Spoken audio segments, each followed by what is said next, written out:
Qaysi telefon tez qiziydi?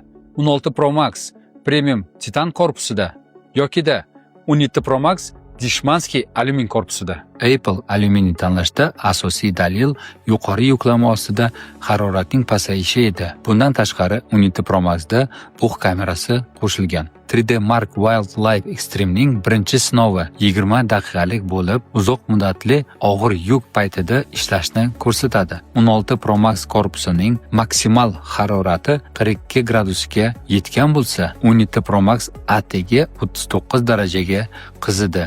Keyingi sinov esa 4K 120 fps formatida video yozishdir. Bu iPhone'ni to'liq qizdiradi. Ikkala smartfon ham asta-sekin yorqinlikni pasaytirdi. Biroq 17 Pro Maxda bu jarayon ancha yumshoq kechdi. 24,5 daqiqa o'tib, 16 Pro Max qizib ketishi sababli favqulodda holatga o'tdi. 16 Pro Max korpusining oxirgi maksimal harorat 46 gradusga chiqib, 17 Pro Max esa 42 darajaga chiqdi.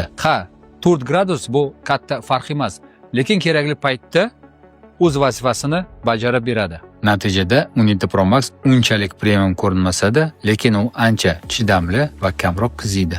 16 Pro Maxdan men 17 Pro Maxga o'tdim. Kam qiziydi va ishlashi juda ham zo'r. Sizlarga tavsiya.